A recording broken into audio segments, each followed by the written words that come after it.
Brought to you by Himalaya Pure Hands. सेहत का ये एपिसोड आप तक लाए हैं Himalaya pure hands hand wash. Himalaya का कहना है कि इसमें है शुद्ध तुलसी के गुण। ये आपको देता है 99.9% जर्म प्रोटेक्शन और रखे आपके हाथों को जर्म्स से सुरक्षित। साथ ही इसका पीएच बैलेंस फॉर्मूला रखे आपके हाथों को सॉफ्ट। माधव 42 साल के हैं, कानपुर के रहने वाले हैं। उन्हें कई सालों से डायबिटीज है जिसका इलाज भी चल रहा है, पर पिछले कुछ समय से उन्हें एक समस्या और होने लगी है। उन्हें हर कुछ महीनों में पेशाब का इन्फेक्शन हो जाता है, यानी यूटीआई, फुल में यूरिनरी ट्रैक्ट इन्फेक्शन। ऐसे में उन्हें पेशाब करने में जलन होती है, बार बार पेशाब लगता है, पर वॉशरूम जाने के बाद पेशाब होता नहीं है, बस वो फीलिंग होती है। वो इससे काफी परेशान है। अब यूटीआई को आमतौर पर महिलाओं में होने वाली समस्या के तौर पर देखा जाता है, यानी ये औरतों में ज्यादा पाया जाता है। पुरुषों में होने वाले यूरिन इन्फेक्शन के बारे में जानकारी बेहद कम है, इसलिए लक्षण दिखने पर इसका सही डायग्नोसिस नहीं हो पाता। माधव चाहते हैं कि हम पुरुषों में होने वाले यूटीआई पर बात करें। ये क्यों होता है, इसके लक्षण और इलाज के बारे में लोगों को बताएं। तो सबसे पहले इस पर बात करते हैं कि क्या पुरुषों में पेशाब का इन्फेक्शन होता है। मीन्स यूरिनरी ट्रैक्ट इन्फेक्शन, जो कि मोस्ट कॉमनली फीमेल्स में होता है due to the anatomical reasons, but males में यानी कि मर्दों में भी यूरिनरी ट्रैक्ट इन्फेक्शन हो सकता है। कॉमन रीजंस मेल्स में यूरिनरी ट्रैक्ट इन्फेक्शन होने के कुछ ना कुछ ज़रूर होते हैं। मेडिकली अगर हम देखें तो डायबिटीज़ एक रिस्क फैक्टर है, सेक्सुअली ट्रांसमिटेड डिजीज़ एक और रिस्क फैक्टर है। कुछ सर्जिकल काजेस यानी कि ओल्ड एज के हिसाब से benign prostatic hyperplasia, structure urethra या फिर स्टोन डिजीज़, इस तरह की कुछ बीमारियां हैं जिनसे यूरिनरी ट्रैक्ट इन्फेक्शन हो सकता है। कॉमनली बार बार यूरिन का जाना, पेशाब के रास्ते में जलन होना, यूरिन पास करने के बाद में बर्निंग सेंसेशन होना, अर्जेंसी होना, यूरिन का अर्ज इनकॉन्टिनेंस यानी कि लीकेज होना, ये सारे लक्षण हैं जो कि यूरिन ट्रैक्ट इन्फेक्शन जो हैं हम उनको डायग्नोसिस बना सकते हैं। अगर हम लोग कभी भी क्लिनिकली सस्पेक्ट करते हैं कि किसी भी मेल को यूरिनरी ट्रैक्ट इन्फेक्शन है, तो उसके लिए कुछ टेस्ट किए जाते हैं जो कि यूरिन इन्फेक्शन को डायग्नोसिस कंफर्म करती है। जैसे यूरिन का रूटीन एनालिसिस करना, कल्चर करना, अल्ट्रासाउंड की ज़रूरत पड़ती है। ये सारी चीज़ें जब हम लोग देख लेते हैं तो उसके बाद में एक स्पेसिफिक एंटीबायोटिक यूज़ किया जाता है जो कि हमें लेबॉरेटरी द्वारा सजेस्ट किया जाता है कि सेंसिटिव एंटीबायोटिक के हिसाब से यूरिनरी ट्रैक्ट इन्फेक्शन को ट्रीट किया जाए।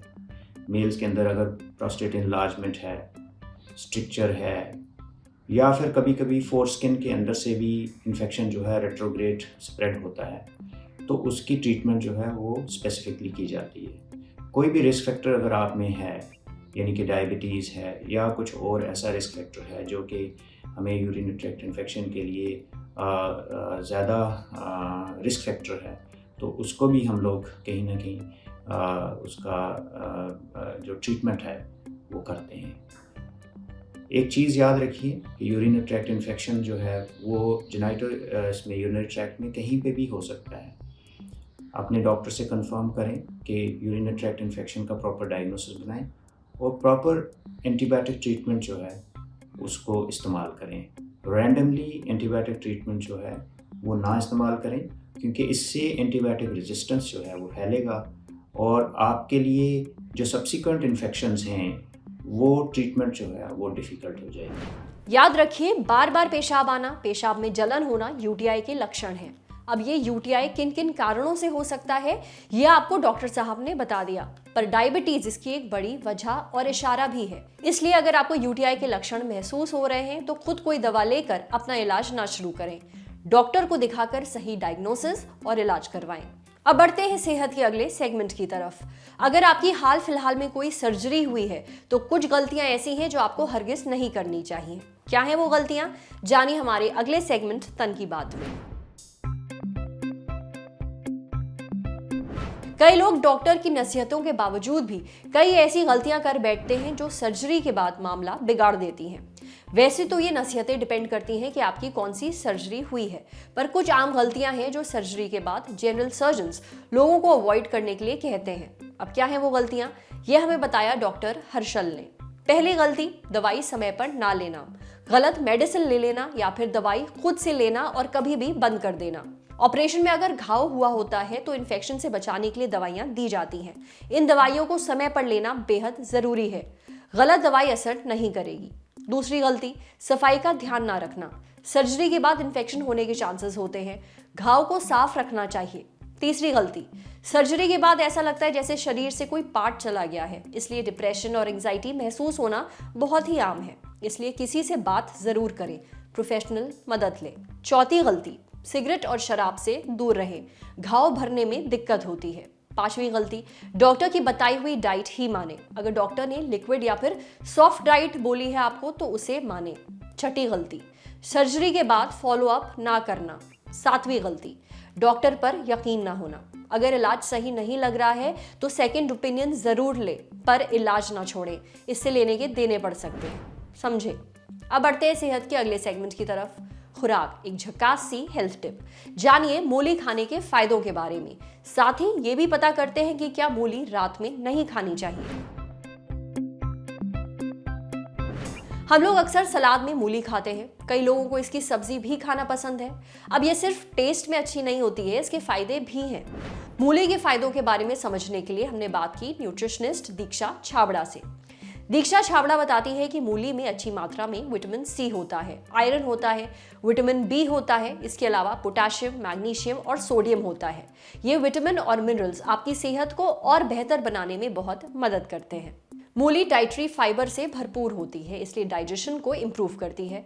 अगर आपको कब्ज की प्रॉब्लम रहती है तो मूली को रोज अपने खाने में शामिल करें, इससे डाइजेस्टिव इश्यूज जो आपके हैं वो काफी हद तक ठीक हो जाएंगे। कहीं ना कहीं मूली में कुछ ऐसे गुण होते हैं जो आपको कंजेशन से राहत दिलाते हैं। तो अगर आपको कफ और कोल्ड के कारण कंजेशन की प्रॉब्लम हो रही है तो इसे भी कम करने में मूली काफी मदद करती है। जॉइंटिस में भी मूली खाने की सलाह दी जाती है। विटामिन सी, विटामिन बी के अलावा जिंक जैसे मिनरल्स होने के नाते मूली आपकी स्किन के लिए भी बहुत अच्छी होती है। एक और चीज जो मूली में देखी गई है वो है पोटेशियम की मात्रा, क्योंकि पोटेशियम एक तरह का वैसोडिलेटर है, मतलब वो आपकी ब्लड वेसल्स में खून के बहाव को बेहतर बनाने में मदद कर सकता है। जिन लोगों को गॉल ब्लैडर की प्रॉब्लम होती है उन्हें मूली ज्यादा नहीं खानी चाहिए। अगर आपको ब्लड प्रेशर की प्रॉब्लम है, बीपी लो रहता है या फिर आपकी शुगर ड्रॉप हो जाती है तो मूली का सेवन थोड़ा लिमिट में रखें, और अगर आप मूली खा रहे हैं तो पानी भी पर्याप्त मात्रा में पिएं। अगर आप प्रेग्नेंट हैं उस समय भी इसकी मात्रा का ध्यान रखें। काफी लोगों को ये लगता है कि सर्दियों में रात को मूली नहीं खानी चाहिए क्योंकि इसकी तासीर ठंडी होती है, लेकिन दीक्षा छाबड़ा के मुताबिक इस पर कोई भी प्रूवन स्टडी नहीं है और उनके हिसाब से आपको जब मन करे तब मूली खाई जा सकती है। इससे कोई भी हेल्थ वाइज दिक्कत आपको फेस करने को नहीं मिलेगी। आज सेहत पर इतना ही। अगर आप एक डॉक्टर हैं, हमसे कुछ शेयर करना चाहते हैं तो जो ईमेल आईडी इस वक्त आपको अपनी स्क्रीन पर दिख रही है उस पर हमें एक मेल भेज दीजिए। ये वीडियो फेसबुक पर देख रहे हैं तो हमारे फेसबुक पेज को लाइक करिए, यूट्यूब पर देख रहे हैं तो हमारे चैनल को सब्सक्राइब करिए, बेल आइकन पर जरूर क्लिक कर दीजिए ताकि जब भी हम कोई नया वीडियो अपलोड करें तो उसका नोटिफिकेशन आप तक सबसे पहले पहुंचे। शुक्रिया।